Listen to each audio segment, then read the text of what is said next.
7 smernica za zdrav način života. Detinjstvo i pubertet su veoma važni periodi našeg života kada je reč o razvoju našeg tela. Čovek tada raste i razvija se i telo prolazi kroz brojne promene.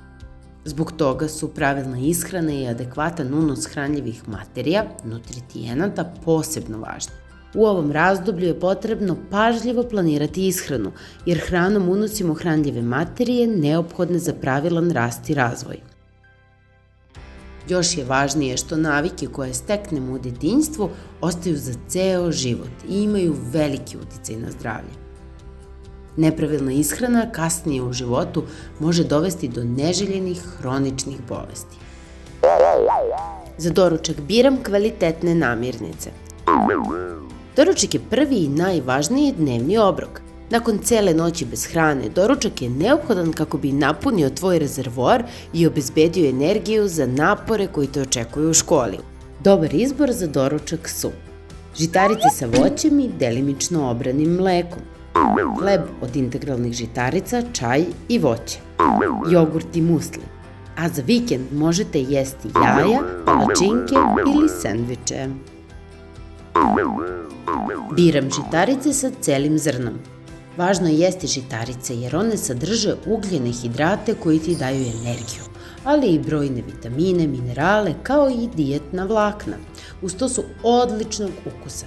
Potrudi se da jedeš hleb, testeninu i druge proizvode od žitarica sa celim zrnom. Svaki dan jedem voće i povrće. Dnevno treba uneti bar 2 porcije voća i 3 porcije povrća. Jedan od načina da budeš u skladu sa preporukama je da jedeš povrće u okviru svakog glavnog obroka. Doručak, ručak, večera. Kao i da za svaki međuobrok jedeš voće. Jedna porcija znači 1 jabuka, 2 kajsije, čaša prirodnog voćnog soka, 1 paradajz, činija zelene salate ili tanjir supe od povrća. Svaki dan se krećem barem sat vremena. Imaj na umu da fizička aktivnost pomaže boljem radu srca, daje ti energiju i pomaže da se osjećaš i izgledaš bolje.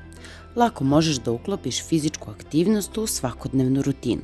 Šetaj brzim hodom, trči ili vozi bicikl sa prijateljima. Kada učiš ili čitaš, protegni se 10 minuta svakih sat vremena. Ograniči gledanje TV-a i rad na računaru na najviše 2 sata tokom dana. Uključi se u fizičke aktivnosti u školi. Ne zaboravi na zagrevanje pre svake fizičke aktivnosti jer se na taj način umanjuje opasnost od povreda. Sport ima povoljan uticaj na zdravlje, ali i na izgradnju naše ličnosti, na timski duh i razvoj prijateljstva. Zapamti, važno je učestvovati. Redovno pijem 8 čaša tečnosti dnevno. Preporučljivo je uneti u proseku 1,5 litar tečnosti dnevno. U slučaju povišene spoljne temperature, pojačanog znojenja i fizičke aktivnosti, neophodno je popiti i više. Najbolji izvori tečnosti su obična voda, čaj, kao i prirodni sokovi od voća i povrća, bez dodatog šećera, a tečnost unosimo i putem hrane. Slatkiše jedem samo ponekad. Nije potrebno potpuno se odreći brze hrane i slatkiša kako biste se pravilno hranili. Potrebno je pripaziti na količine i učestalost konzumiranja takvih namirnica. Tvoje zdravlje neće biti ugroženo ako se povremeno počestiš hamburgerom, čokoladom, voćnim kolačem ili sladoledom.